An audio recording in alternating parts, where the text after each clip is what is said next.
Happy Wednesday, my friend. It is so good to see you. Big hi to Alina and Elizabeth and Simi and David and Rebecca, April, Amy, Giacomo. Man, do we have a fun bunch today? It is so good to see you.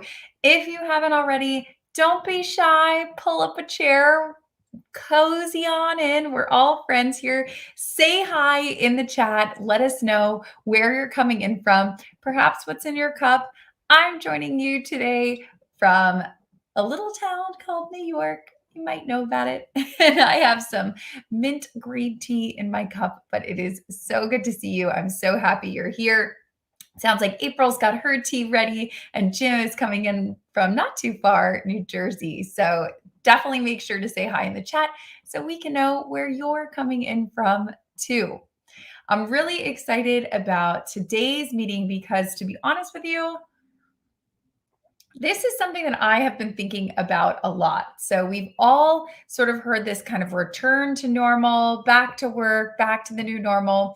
But as we kind of sink in to what this looks like, what I have found as we kind of re-enter the world as the butterflies that we are, that it has been a little intimidating. And I don't know if it has been that way for you. I don't think I'm alone. So if it's not you, maybe it's somebody else in the chat can hop in. But if you've been feeling a little intimidated by large gatherings or just lots of people where you're kind of like, whew, man, I used to go out 3 nights a week, no problem. Now I go out 1 night a week and I am exhausted. If that sounds like you, drop like a yes or a thumbs up in the chat. I just selfishly want to know that I'm not alone in this.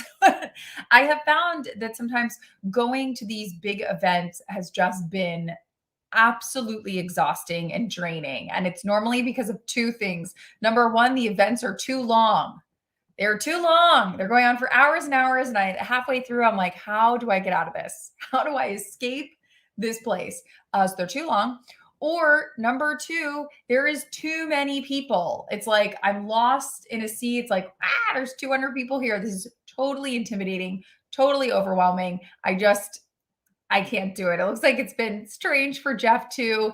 Amy and Tiffany gave me some thumbs up. So thanks on that. Yeah, it can be a little overwhelming as we kind of think about networking and getting back out there and going to these big events. So it was sort of perfect timing, quite frankly, that my good friend Nick came out with this amazing book, which you may or may not have already seen, called The 2-Hour Cocktail Party. So I read the book.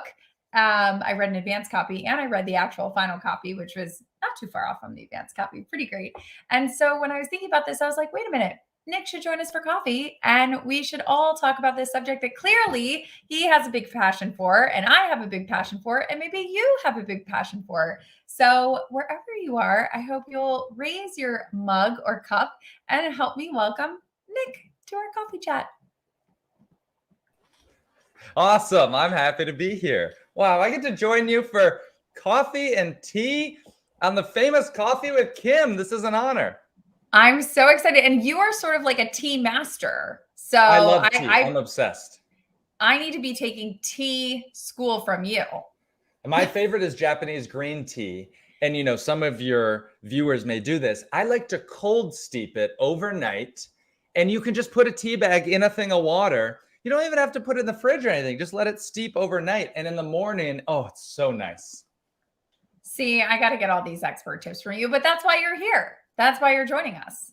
I'm happy to share. I'm happy to talk about all this stuff. I love it. And I feel like I should have said kind of before you jumped on, but I'll say it now. The reason that I think that you especially were so poised to write this book and to put all your wisdom into this book is because you're a fellow founder and you lived in New York City, arguably the busiest, craziest city in the world. And you have been doing this, getting small gatherings together for years. So you have like a wealth of information in your mind.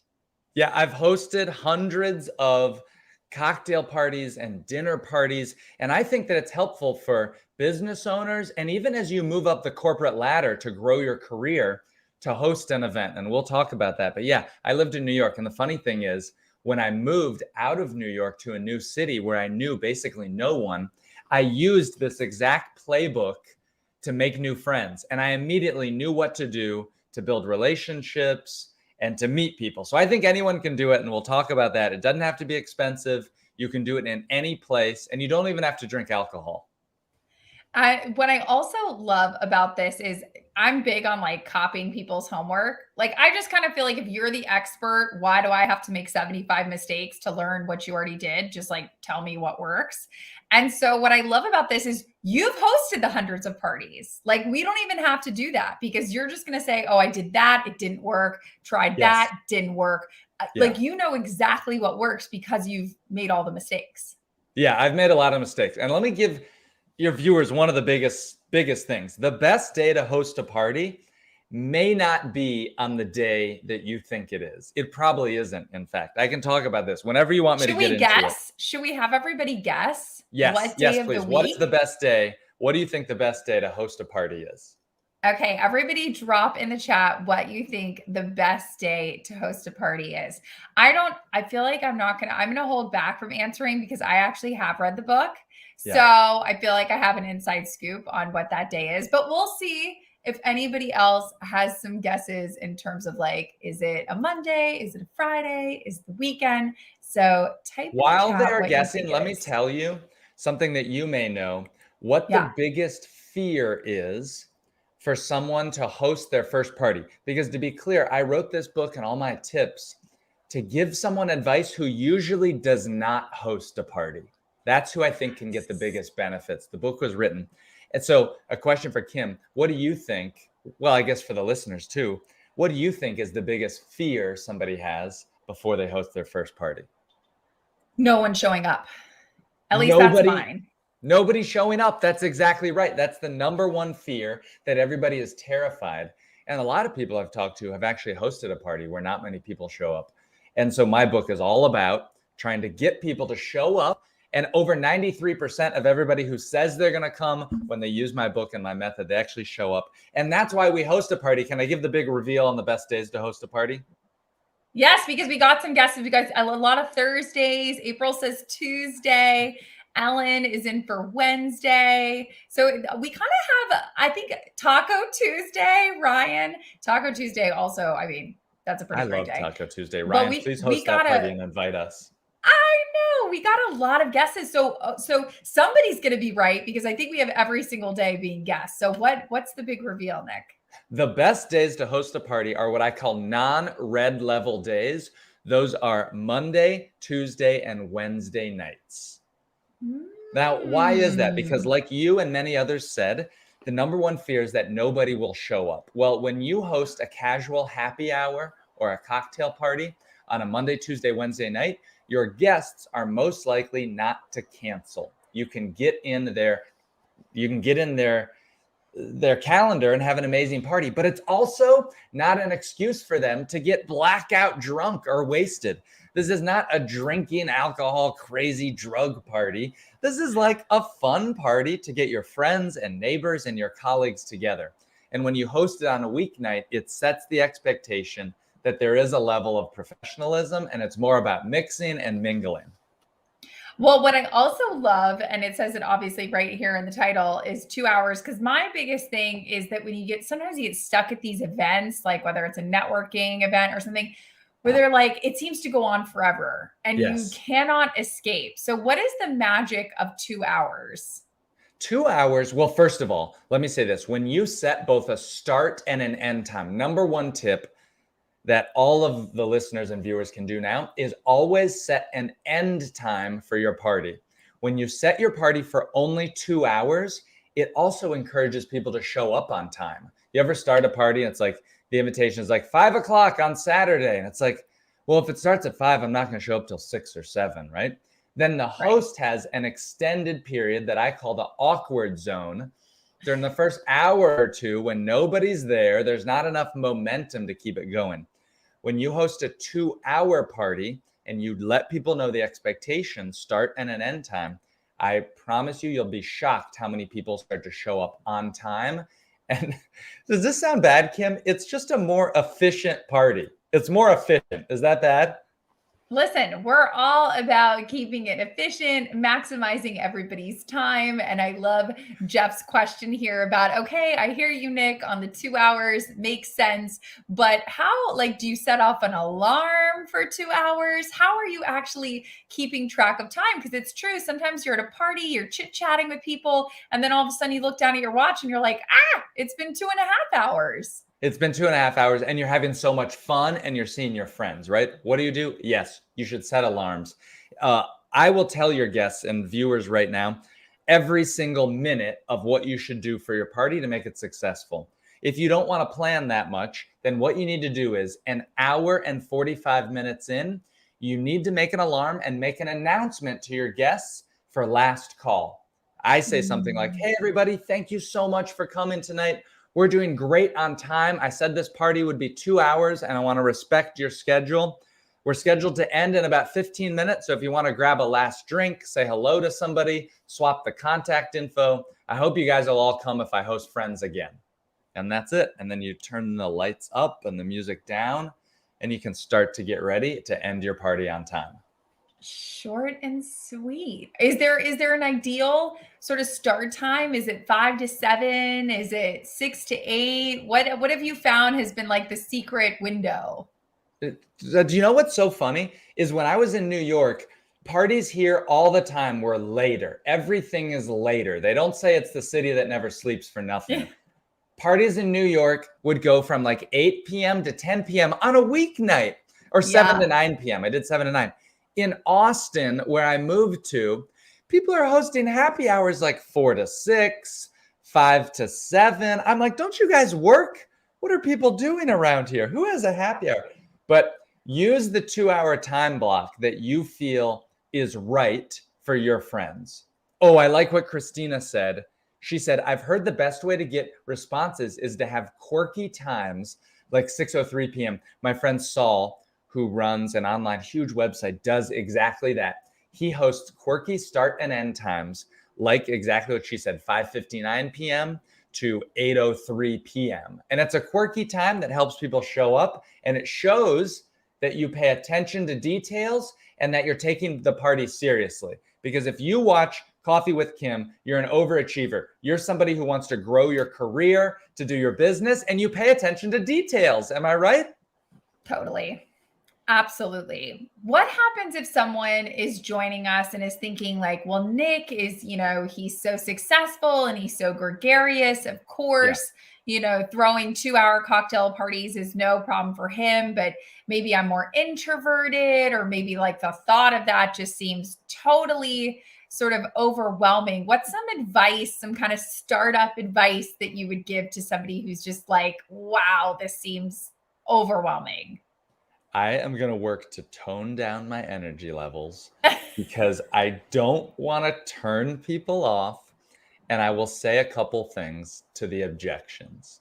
Number one, the most common objection I hear is my apartment or my home is too small.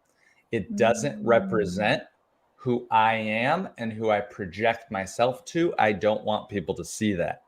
I will talk about that if you want to. If you're curious to hear about those people, say so in the chat, please.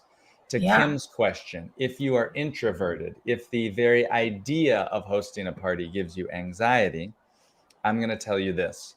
What I have found for introverts or those with social anxiety is that giving guardrails and expressing the expectations, letting them know what to expect at the party, with even approximate agendas and outline, even the guest list, which I share to people ahead of time, with little conversational nuggets of what to talk to people about.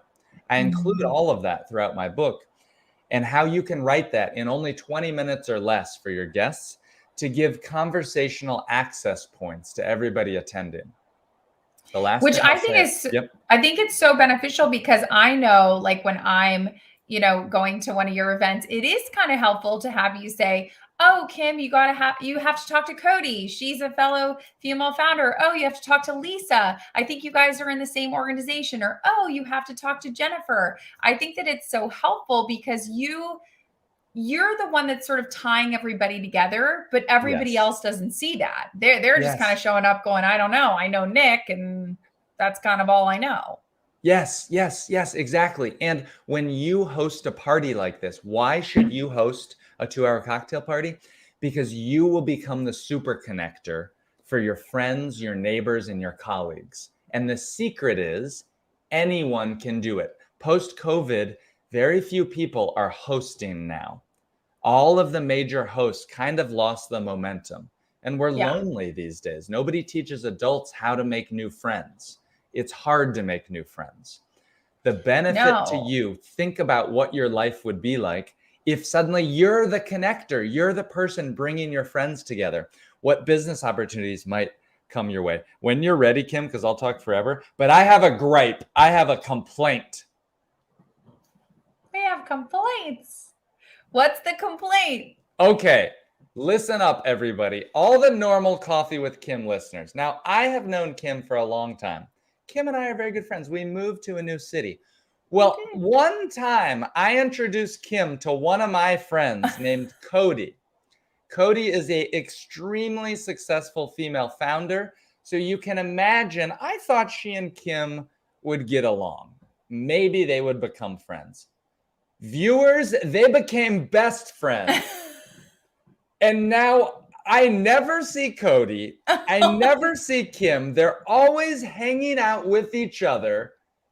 I call Kim. Kim, what are you doing? Oh, I can't hang out. I'm going out with Cody and her husband. Cody, what are you doing? Oh, I'll call you back later. I'm going out with Kim. What is this? What happened about me? It's true, Nick. We have to get you into the mix. It's been too many girl hangs, too many girl onlys. We need to commingle once again. You're right. You're right. When you're right, you're right. Let me speak to your manager. That's exactly right. That's how I feel about this.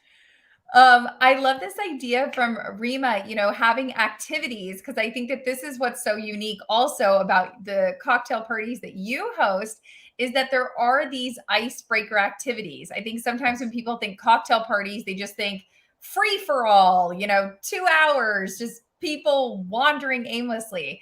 And what you talk about so diligently in the book, and I've experienced going to events that you've hosted, is to your point, it sort of reminds me of like a choreographed dance or a choreographed play. There are certain intermissions and activities that are inserted that I think really caters to both introverts and extroverts. And I'm curious, was that something that you just kind of iterated on and came to over time, or did you kind of know that from the get-go that was a good way to rope people in? I practiced a lot, and through hosting hundreds of parties, I've learned what works and what doesn't work. And oh my God, I'm like I used to be so bad at icebreakers because there are what I think there's 3 levels of icebreakers and we scaffold them. There's a green level icebreaker, which is like one of my favorites, which is like, what's one of your favorite things to eat for breakfast? Okay. You might be listening to this and think, oh, that's a stupid icebreaker. Why do I care about that? And Kim is laughing because she thinks it's stupid as well. But I'm going to tell you this. No, I would have no answer because I don't really eat breakfast. Well, then that's okay. You can express why you don't eat breakfast and you can I share like about that. that. And that's part of your personality. But the breakfast icebreaker is easy and it's non-judgmental and it doesn't take you a long time to think about. And everybody eats or doesn't eat breakfast. And for a lot of people, it's a happy memory. Okay. We have everybody go around the circle and say your name, say what you do for work, and one of your favorite things to eat for breakfast. And that's a green level icebreaker. Another icebreaker that I like, that I do later on when we've built up rapport amongst people, is I like to ask people, say your name, say what you do for work, and tell me one of the favorite pieces of media that you've consumed recently. That could be a book, a podcast. Yeah. It could be a great show on LinkedIn like this. It could be a movie that you watched on Netflix. It could be a tweet storm or a TikTok video or a viral video. But what's a great piece of media, something you read or watched that really made you thinking? And everybody shares this thing and the whole room gets to share quality recommendations and advice. Another question I like, I'll just do one more, is what's one of the best purchases that you've made recently for $100 or less? People share great kitchen gadgets or food tours that they've done or new things that they found online. So those are good icebreakers. And we do these icebreakers not so much for people's answers, which is nice, but it's just a way for people to signal to the room and express who they are. And I think it's important to always say what you do for work, because you never know who's looking for a new job, who wants to start a new company. You never know these little connections. And Kim knows this better than anybody. We get the best business opportunities through our weak ties or our loose connections. Those are the LinkedIn contacts that maybe you haven't talked to in a year or two, but they happen to post about a new job. That's who we find out about the best new opportunities from. Hands down. I could not agree more. I feel like that's why I have these coffee chats every week, is because there have been amazing opportunities and connections that have bloomed from this that would never have happened otherwise. So I could not agree with that loose connections more. I love this thought from Elizabeth, and it kind of touched on what you said earlier, Nick, about maybe not wanting to host in your home, or maybe feeling like, if especially if it's work colleagues, maybe you feel like there's Yes. like a work life, I don't know, you kind of don't want them in your house.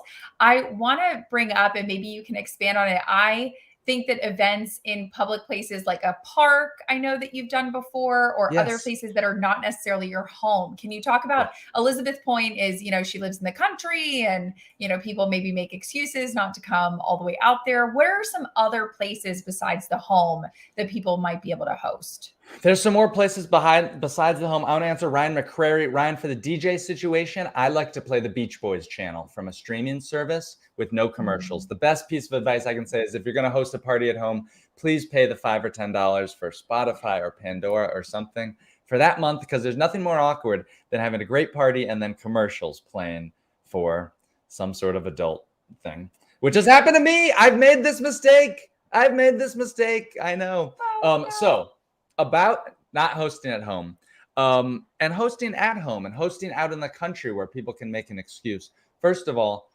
people are going to see that you care when you follow the stuff in my book, which includes giving yourself a long party runway, 3 weeks planning time. A friend of mine in Austin, her birthday is this Thursday, tomorrow. And she sent out the invitations last night to her birthday on a Thursday night. Can you see why this is problematic? One, she's hosting on a socially competitive night, a Thursday night. Two, she sent the invitations with barely 48 hours notice. Those are reasons that a lot of people don't like to host and have bad memories with hosting, because people aren't going to show up. That's long. What about if you live out in the country? What about if you live far away, if you don't want to host at home? Well, first of all, if you live a few minutes away, inviting somebody to your home is a special situation, and it's intimate and it's vulnerable. And I'm going to tell you that even if you don't want to host at home, for 95% of the people I talk to, hosting at home is actually the best solution, because you turbocharge your relationships. Inviting someone into your home is like going on a date with them. It's very vulnerable, and it creates a connection like no other. At a restaurant, at an event space, at a bar. Oh, Kim, don't get me started with birthday parties at bars. I call them bardies. Have you ever hosted one of these, Kim? I have. A bardy is when you host a birthday party or an event at a bar, and it's just show up at the bar. I feel like a little piece of me dies inside whenever someone hosts a bardy. The good luck leprechaun of party hosting goes to die at a bardy. Goes to die. That's never a good sign. Nobody And wants to go to die anywhere. nobody wants to die anywhere. But why is that? Because at a bar, it's not generous. At a bar, you have to deal with the tab. And by the way, it's not expensive to host at home. You can do all this for 50 or 100 US dollars or less.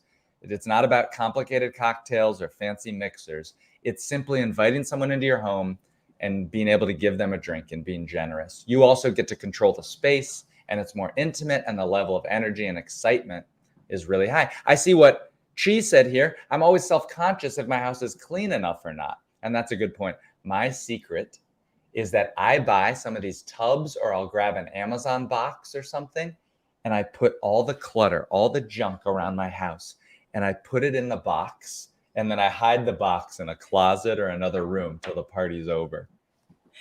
It's the best thing in the world when, like, you just stuff it all in the closet and you think like, oh, my home is so great, and then you go to open the closet, it's like Do And not I'm like, open oh, this right. closet. Do not look in this guest bedroom or something. Don't open the closet.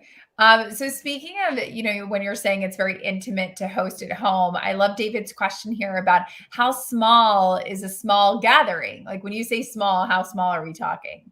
The ideal size for your party is about 15 people, no less. 15 to 20 people for a small gathering. I'll tell you why. Less than 15, and there's not enough energy in the room for people to create new connections and new conversations. Less than 15, like 10, it's actually more work for you as a host. Counterintuitive, but the more people there are, the less work that it actually takes, the less babysitting of your guests that you need to do. And I feel like if you get too many people, again, that's overwhelming. You can't have 50 people showing up to your house. That's crazy. You cannot. You will wake up surrounded by pizza boxes, pizza crust, beer cans. It can be a total mess. Just not good.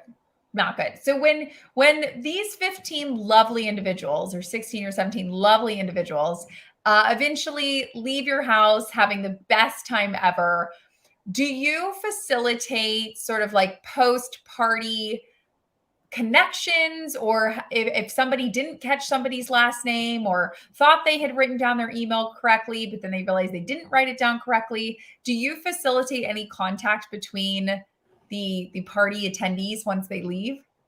So here's what I do. I encourage everybody to collect RSVPs on an online platform, such as the one that I use is this weird one called Mixily, Mixily.com.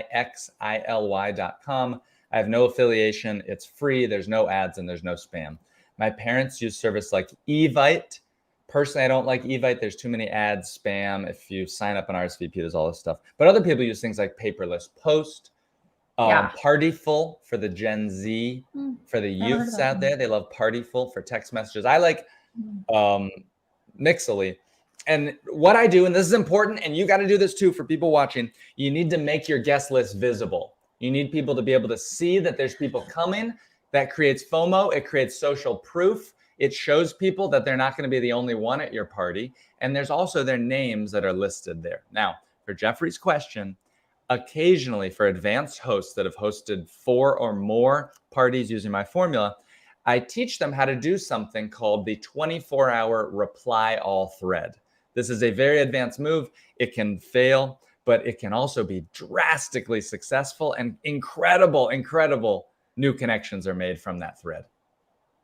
Wait, what is it? What, you put everybody on a thread? You're making me tell all my secrets. Oh man. Okay, All we'll right, keep that one. We'll keep that. Nope, I'm gonna tell. I'm gonna tell. Nope, I'm telling your viewers. I'm telling them. Okay. But here's the deal. Please don't do this for your first party. Don't do it for your second party. You need to set it up during the party, before the third icebreaker, for your round, for the best purchase you've made or the best piece of media. I'll make an announcement like this. I will say, hey, everybody, tomorrow I'm going to do a reply all thread where I'm going to put everybody on CC. And if you want to be included, I'm going to send this out. If you don't want to be included, see me before the end of the night or send me an email so I can remove. Some people don't want spam like this. For 24 hours only, I want everybody to write back to the email and include your social links, link to a charity that you support. If you're starting a business or looking for a new job, make your ask and mention it. But it's for 24 hours only. Now, if you reply to the thread after 24 hours, you're blacklisted. You're canceled. You're never coming back to the party. And what we do is we add that little limitation there so that people don't continue to respond and blow up everybody's inbox. But it's an amazing way for folks to connect. Here's why this is an advanced level. Okay. That's an advanced tip because you need to set it up multiple times through the party and set the expectations for people to reply. Unless your thread gets momentum with early people replying, let's say before 1 p.m., it won't take off and launch. It's successful when you can get some of your core group, what I call your 5 closest friends, to write back. So that's the advance called the 24-hour reply all thread. I've seen other people do things like a Google Sheet, and they offer people, hey, if you want to connect, here's a Google Sheet, throw your contact info, your LinkedIn links, put that in there. So there's a lot of different ways. I feel like Amy and Anya had similar questions when they heard your magic 15 number, which is sort of, okay, Nick, if 15, 15-ish people is the magic number, or 16 or 17, how many do I need to invite Yes. to get to that 15? My guess, I don't even know if we're allowed to guess, but I'm going to guess. I would guess that you should account for like what, 50% drop off? You invite 30 people if you want 15 to come. Is Yes, that yes. right? And I love the question from Rima too. Let's do this question from Amy first. How many people should I invite to send invites in order to get 15 to 20 to attend? Let me just say this. When you host your party on a non-red level day, like a Monday, Yeah. Tuesday, or Wednesday night, when you host it on a green day, and when you give people at least 3 weeks notice, 2 to 3 weeks notice, you will have many more people say yes than that they're not available. So that idea that Kim has, that only 50% of people, that's because in the past we've invited them with little notice and on Yeah. socially competitive days. Okay. I will Right. tell you though, that for me to get 15 to 20 people, I do have to invite much more than that. Okay. That Mm. could be that I need to invite 20 to 25, maybe sometimes 30. However, know that maybe if you invite one person, they ask, can I bring my partner? May I bring my spouse? May I bring my friend? Ah, So you'll be surprised to get 15 to 20, you may only have to invite 20. yeah. Especially if everyone says, can I bring a plus one, or my friends in town, or, yeah. Do you allow that? Is that like a good, like, yeah, the more the merrier? For a new host, because again, my book is all about teaching someone how to host a party who's not a host now. Because the Right. biggest benefits will come when you make hosting a habit. When you host Mhm. regularly and frequently, you will start to collect people and bring new friends and new relationships into your life. At the beginning, yes, it's the more the merrier. If someone wants to bring a partner, please let them. Later, as you get more advanced, you will start to curate your guest list. Maybe you want to do it industry specific. Maybe you want to host a Mm. singles event. Maybe you want to host a couples event. Maybe you want to do one for your niche in your business, or you'll want to bring all your small business owners together. Then I'm more careful with allowing people to bring guests or not. Right, because it wouldn't fit in the theme, if you will, of the gathering, I guess. Yeah. Yeah. Yeah. Yeah. I guess that kind of answers Joey's question of, how do you determine your guest list? I guess you either do it either in theme, like you just explained, or just sort of a buffet of lots of individuals. Yes, yes. To Joey's question, and for all the people watching, my best piece of advice is for your first party, do not pull from the top shelf. Do not invite Kim to your first party. And here's why. Kim is from the top shelf. Kim is a Oh, celebrity. We want to impress Kim. And so, our first party, we're going to invite our close friends and our neighbors, people that we feel safe and comfortable, our coworkers who we joke with and go out to lunch. Your first party should be a low stakes affair. We want to mhm. minimize your stress at the first party. At that first party with your friends, your family, your significant other, your close colleagues, you can practice some of the things from my book. Many people Yeah. have never hosted a party with name tags and icebreakers. This happens to me. Somebody reads my book and says, oh my God, there's this girl, or there's a boy, or there's a man or a woman that I have a crush on, You're and like, I'm going to invite them to the party. I say, no, stop. Do not do that, because you're going to be embarrassed. You're going to be stressed. You're going to be worried about how your house looks. Don't do that yet. yeah. So start easy. Start with your close people. It sort of reminds me when I started to do any sort of public speaking, and I would practice, I'd practice in front of like my mom or my dad, like, and then finally strangers did not seem as intimidating. But you're so right. You kind of start with the people closest to you, because like they'll be the nicest ones. Right? It's so true. Look, I've been Totally. blabbing my mouth. Can you tell us about a party or a gathering that you've hosted and what went well about it? Honestly, I think to your point, I've hosted a lot of impromptu girls' nights, actually. And the best thing is I sort of do it in a joking way. I'll do it on a Tuesday, to your point, of like kind of non-competing nights. And some of my girlfriends have kids, some of them don't. I say, listen, it's 7 to 9. I don't care what time you come, because some people are like, well, little Jimmy goes down at 7:30, so I won't be able to be there until after bedtime, which is 7:45. Moms, they kind of sometimes get a little stressed. So I say, listen, my front door is going to be unlocked. We're going to be hanging out in our sweatpants from 7 to 9. You come whenever you want within that window. But at 9 o'clock, I'm kicking everybody out so that at 9:30 I can be in bed.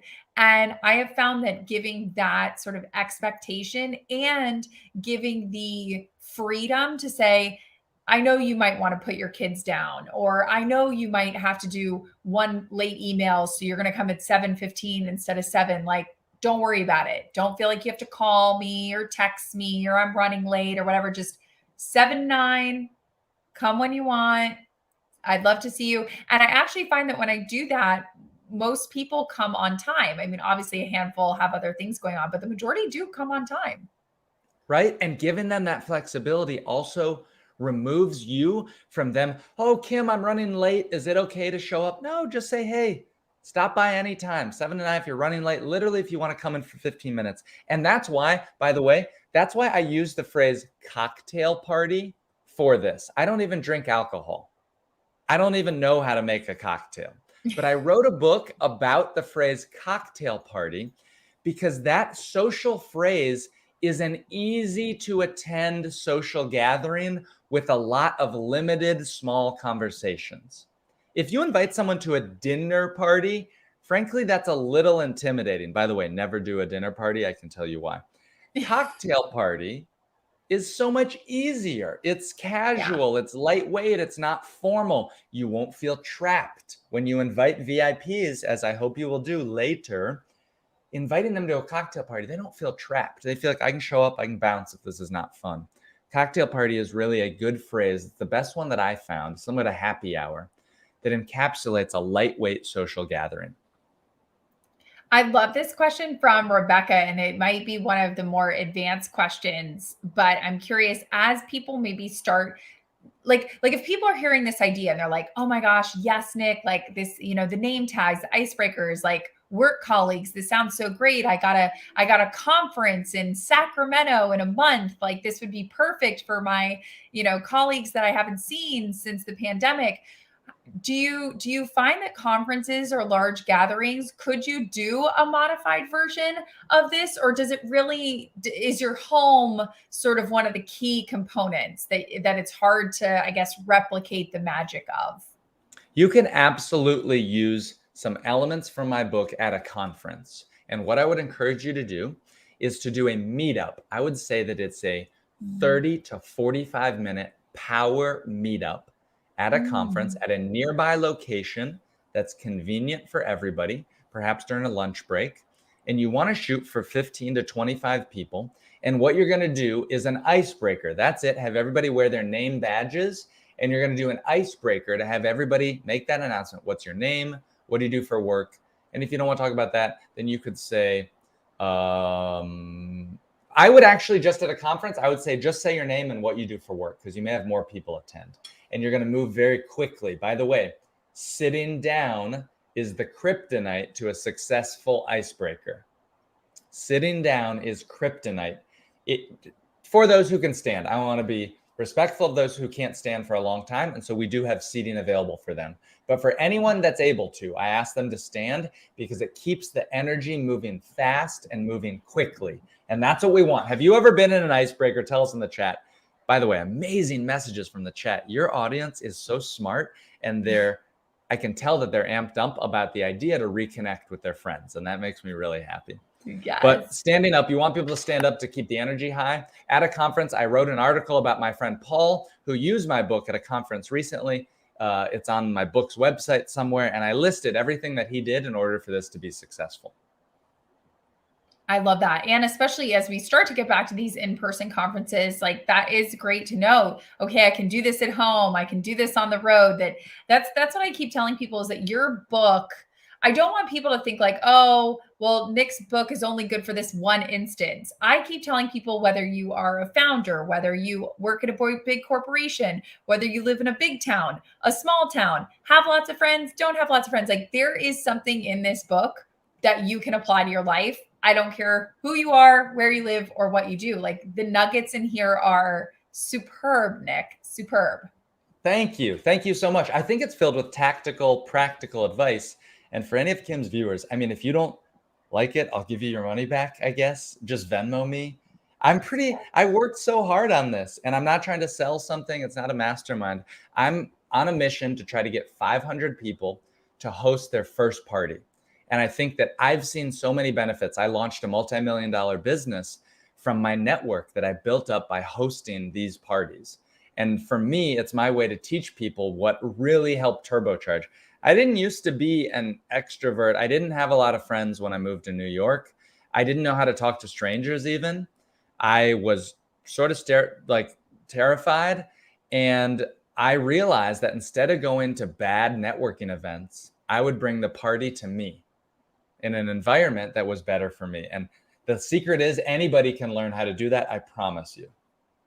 I love that, Nick. Okay. I have some speed round questions for you. Yeah, Is that please. okay? Are you Yes, ready? please. Please, please. If anyone has speed round questions to add to this, add them in. I'll be fast.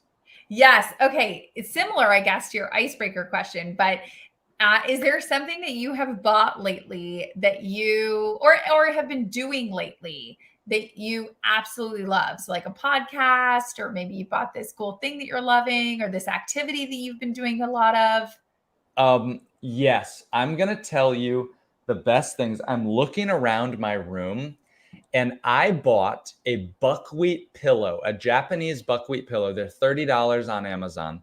It is literally filled with buckwheat hulls. Why is buckwheat good? It sleeps colder. The pillow is easier to adjust, and it's what's traditionally used in Japanese onsens and inns and places like that. I fell in love with them in Japan.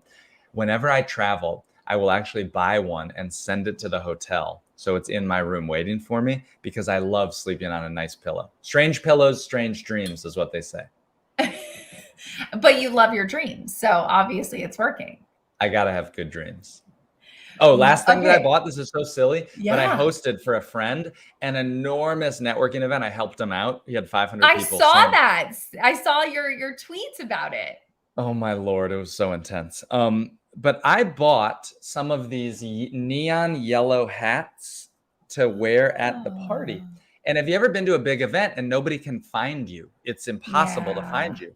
And so I wore this neon yellow hat and I said, hey, look for me. I'll be wearing a neon yellow hat. And as ridiculous as this looks, for the $10 that it cost, it worked amazingly. If you're willing to look like an idiot, you can accomplish a lot in life. That should be on a bumper sticker somewhere. That's just Yeah. a good life lesson. Yes. Yes.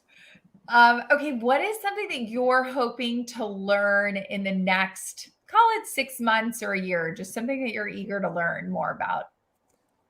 This sounds so silly, but I love taking pictures of people with incredible style, street style, seeing them Oh, on okay. the street and sharing those onto my Instagram. I share some pretty quirky stuff on my stories on Instagram. And I'll admit, I walk by a lot of people. I'm like, oh my God, I want to take their picture. And I chicken out. I I chicken check out it from out. asking them.